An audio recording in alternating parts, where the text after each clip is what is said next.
इस वीडियो में बताई गई सारी जानकारी पब्लिक प्लेटफॉर्म पर उपलब्ध है। इसमें ऐसी कोई जानकारी नहीं दी गई है जिससे हमारे सुरक्षा बलों की गोपनीयता भंग होती है। डिफेंस डिटेक्टिव सेना का सम्मान करता है और उन्हीं जानकारियों के आधार पर काम करता है जो सार्वजनिक रूप से मौजूद हैं। नमस्कार दोस्तों, डिफेंस डिटेक्टिव के एक और एपिसोड में आपका स्वागत है। आज के वीडियो में बात होगी राफेल के इफेक्ट की। अभी सिर्फ 5 राफेल आए हैं, इनमें से भी 3 ट्रेनर हैं, लेकिन इतने की दहशत ऐसी हो गई है कि पाकिस्तान और चीन दोनों के सुर बदल गए हैं। अब पता नहीं जब बाकी के 31 भी आ जाएंगे तब क्या होगा, और कहीं राफेल की सेकंड डील भी भारत भविष्य में कर ले तब तो पता नहीं ये दोनों क्या करेंगे। आज के इस वीडियो में मैं खासकर पाकिस्तान की पोल खोलूंगा। पहले जरा पाकिस्तानी एयरफोर्स के retired air marshal Shahid Latif को सुन लेते हैं कि वो राफेल के बारे में क्या राय रखते हैं। जहाँ तक रफाल का ताल्लुक है, ये मत भूलें कि वो भी एक 4th जनरेशन जहाज़ है। जैसा हमारे पास F-16 है, जैसा हमारे पास JF-17 थंडर है, जैसे दुनिया में ग्रिपन है, स्वीडन ने बनाया हुआ है,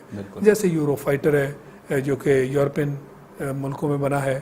तो इस तरह ये कोई ऐसी चीज़ नहीं है कि जिससे हमें कोई ख़तरा या खौफ हो, हमारे जहाज़ों की तरह है। शाहिद लतीफ़ सर, आप 3 स्टार रैंक ऑफिसर रहे हैं पाकिस्तानी एयरफोर्स में। कम से कम आपको तो हकीकत पता है, फिर भी आप JF-17 को राफेल से बेहतर बता रहे हैं। ठीक है सर, आपका JF-17 तो दुनिया का सबसे अच्छा फाइटर है, आपने अपने नाम के मुताबिक ही काम किया है। लतीफ़ साहब, बहुत शानदार लतीफ़ा आपने सुनाया। दोस्तों, अगर आपको लतीफ़ा का अर्थ नहीं पता तो मैं बता देता हूँ, हिंदी में इसे चुटकुला कहते हैं। खैर, आगे बढ़ते हैं। पाकिस्तानी मीडिया में राफेल को लेकर क्या चल रहा है वो भी देखिए। राफेल जो है जी, वो 5 की टुकड़ी पहुंच गई है इंडिया के पास। हालांकि पहले भी थे, अपना ब्रिगेडियर इमरान मलिक साहब, राफेल तो पहले भी थे सर इंडिया के पास। ये कौन सी नई बात है सर? बड़ा सेलिब्रेट किया जी इंडियन मीडिया ने उसको भी और इंडियन फोर्सेस ने। सर, चेहरे से तो आप पाकिस्तान के बड़े पत्रकार लगते हैं, समझदार भी नजर आते हैं, लेकिन जनाब आपकी जानकारी आपकी उम्र के हिसाब से जरा कच्ची है। अगर भारत के पास राफेल पहले से होता तो अभी हमें खरीदने की जरूरत क्या थी? खैर, शो करने से पहले थोड़ा पढ़ लिख लिया होता तो ऐसा ना बोलते। इसी शो में जब एक मेहमान ने राफेल की तुलना अपने JF-17 से कर दी तो एंकर और मेहमान इस पर एक मत ही नहीं हुए। इतने पैसों का महंगा जहाज दिया हमने, उससे आधे से आधे पैसों में JF थंडर बना दिया जो उससे बहुत बेहतर है। उसके अगर आप उसको कंपेयर करें तो आमना सामना नहीं हुआ है ना, ये तो हम नहीं कह सकते। नहीं, वो कर लें, वो आमना सामना भी कर लें, लेकिन मसला ये है कि वो ट्विन इंजन है, ये टर्बोफैन इंजन ट्विन है। तेजा के साथ हमारे JF थंडर का तो तेजा के साथ तेजा जो है वो निकल नहीं रहा ना जी। चलिए कोई बात नहीं, पहले आपस में क्लियर कर लीजिएगा, फिर आगे बात होगी। लेकिन ये साहब जो इसी पैनल में थे, इन्होंने तो एकदम अलग लेवल की ही बात कर दी। भाई की सोच का लेवल ही दूसरा है। फायर पावर है, किसी भी लिहाज से ये चैलेंज करती है पाकिस्तान को, क्योंकि पाकिस्तान ही को वो अपना दुश्मन समझते हैं और हम भी उनको दुश्मन समझते हैं। लेकिन बस मसला ये है, क्या हम उसके लिए तैयार हैं?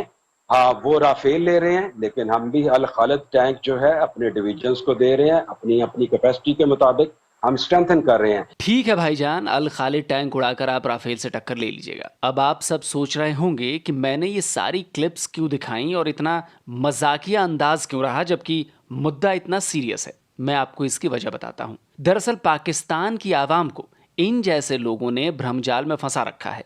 वो यहाँ से घुट्टी पीते हैं और फिर मैं जो सबूतों के साथ वीडियो बनाता हूँ वहां पर आकर इन्हीं सारी बातों की उल्टी वो कमेंट बॉक्स में करते हैं। मेरी बातें मेरे पाकिस्तानी दर्शकों को बुरी लग रही होंगी, लेकिन जनाब सच्चाई यही है। राफेल के विषय में ये बात मैं साबित भी करूंगा, वो भी आपके पाकिस्तानी लोगों के ही द्वारा। तो राफेल पर पाकिस्तान की दोगली नीति की पोल खोलूं उससे पहले वही छोटी सी गुजारिश, अगर आपने अभी तक डिफेंस डिटेक्टिव को सब्सक्राइब नहीं किया है तो प्लीज दाईं तरफ दिख रहे लाल बटन को क्लिक करें और साथ ही बेल आइकॉन भी जरूर प्रेस करें, जिससे आपको हमारे हर नए वीडियो की जानकारी अपलोड होते ही मिल सके। चलिए अब अपना पोल खोल कार्यक्रम शुरू करते हैं। सबसे पहले राफेल के आने के बाद पाकिस्तानी विदेश मंत्रालय का ये बयान सुनिए। In recent days we have seen reports of the recent acquisition of Rafale jets by the Indian Air Force.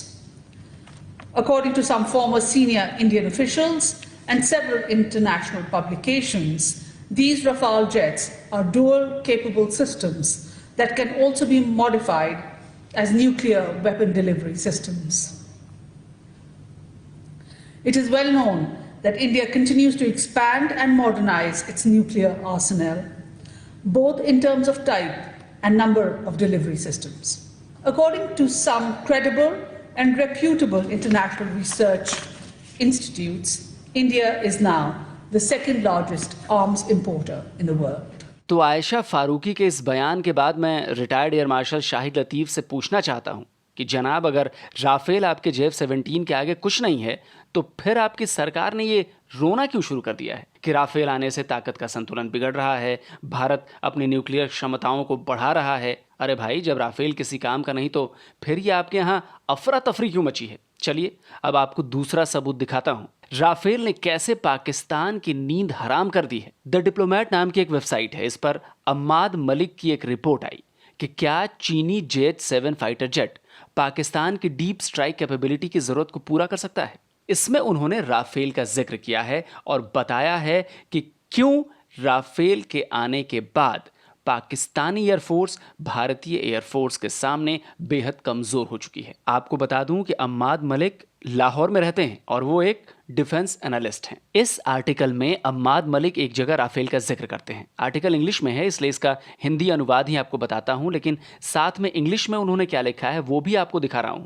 वो लिखते हैं कि भारतीय वायुसेना के आधुनिकीकरण कार्यक्रम को पाकिस्तानी वायुसेना गहरी दिलचस्पी से देख रही है, लेकिन पैसों की कमी की वजह से, ध्यान दीजिएगा, लेकिन पैसों की कमी की वजह से इस तरह की काबिलियत वाले फाइटर जेट को हासिल करना इस्लामाबाद के लिए बेहद मुश्किल है। अम्माद मलिक आगे लिखते हैं कि भारतीय वायुसेना उच्च गुणवत्ता वाले फाइटर जेट और संख्या दोनों में पाकिस्तानी वायुसेना से कहीं ज्यादा आगे है। इसमें इंडियन एयरफोर्स के air superiority fighter jet Sukhoi 30 MKI और उच्च क्षमता वाले मिराज 2000 मल्टी रोल एयरक्राफ्ट शामिल हैं। वहीं दूसरी ओर देखें तो पाकिस्तानी एयरफोर्स अभी तक अपने सीमित F-16 फाइटिंग फाल्कन को अपने प्राथमिक एयर एसेट के तौर पर इस्तेमाल करती है। पाक एयरफोर्स के पास 75 से ज्यादा F-16 नहीं है और इनमें से ज्यादातर पुराने पड़ चुके ए वेरिएंट हैं जो कि 1980 के सालों में आए थे। वो आगे बताते हैं कि कैसे पाकिस्तानी एयरफोर्स के लिए भारत से टक्कर लेना बेहद दुश्वार होने वाला है। वो लिखते हैं कि एक ऑल आउट कन्वेंशनल युद्ध होने की स्थिति में पाकिस्तानी एयरफोर्स के पास मौजूदा सीमित फ्रंटलाइन एयर एसेट्स बड़े खतरे में आ जाएंगे।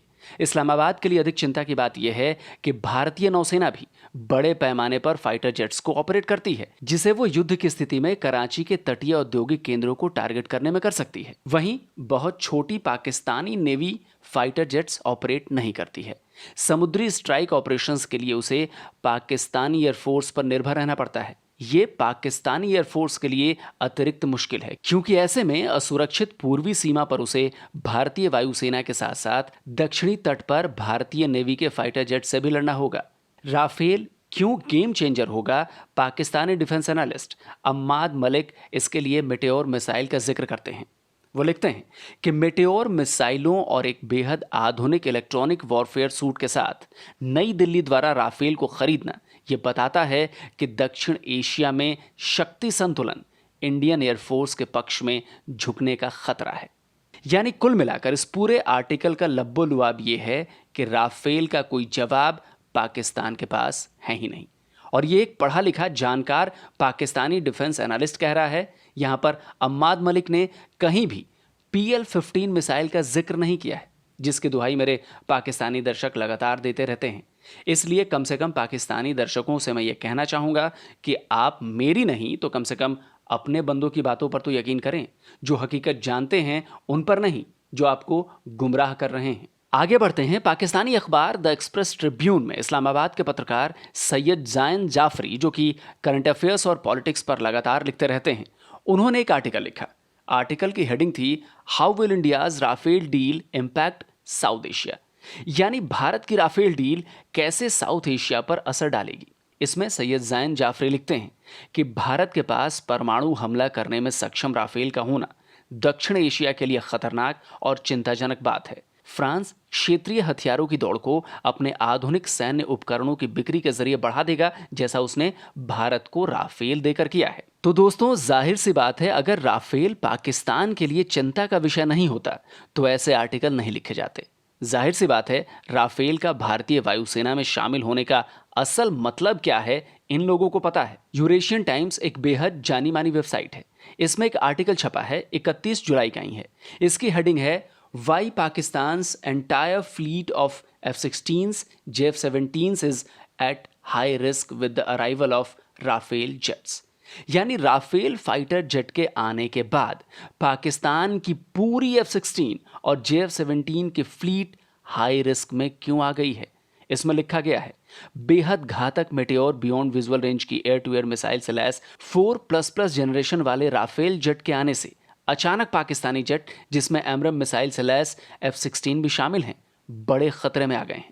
पाकिस्तानी एयरफोर्स के दूसरे जेट्स, जिसमें बहुप्रचारित JF-17 है, वो भी राफेल के सामने बेहद असुरक्षित होगा। मेटेओर के पास सबसे बड़ा नो एस्केप जोन है। ये वो जोन है जहां टारगेट किसी भी हालत में इससे हिट होने या इससे मारे जाने से बच नहीं सकता। मेटेओर की 120 किलोमीटर की एक्सटेंडेड रेंज एमरम मिसाइल की 100 किलोमीटर की रेंज से ज्यादा है, जो किसी भी संभावित खतरे को खराब से खराब मौसम में भी बेहद दूरी से मार गिरा सकती है। आर्टिकल के आखिर में कंक्लूड करते हुए लिखा गया है कि यूरेशियन टाइम्स के एक्सपर्ट्स के मुताबिक सिर्फ राफेल नहीं है जिसने इस्लामाबाद में डर भर दिया है। मेटेओर मिसाइल के सामने एमरम मिसाइल के कमतर होने ने F-16 को सीधे खतरे में डाल दिया है। दशकों तक इस्लामाबाद F-16 की वजह से अपने को श्रेष्ठ बताता आ रहा था, लेकिन अब राफेल ने उससे ये श्रेष्ठता छीन ली है। तो दोस्तों, अब आप समझ गए होंगे कि क्यों राफेल को गेम चेंजर कहा जा रहा है, क्यों राफेल के सामने पाकिस्तानी एयरफोर्स कहीं आसपास भी नहीं दिखती। वैसे आपको जानकारी के लिए एक और बात बता दूं, राफेल के चक्कर में चीन ने अपने J-20 स्टेल्थ फाइटर जेट की ही पोल खोद दी है। चीन के सरकारी भोपू ग्लोबल टाइम्स में एक आर्टिकल छपा है।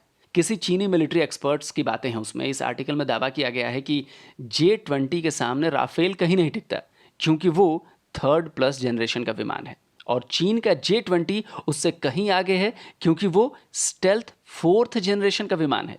जी हाँ, चीन ने यह कबूल कर लिया है कि उनका J-20 5वीं नहीं 4थी पीढ़ी का विमान है। अब आप समझ सकते हैं कि चीन की ताकत भी झूठ के किस बाजार पर टिकी है। अभी तक वो दावा करता आ रहा था कि J-20 5th जनरेशन का फाइटर जेट है, लेकिन अब उसने मान लिया कि भाई 5th नहीं 4th जनरेशन का ही है।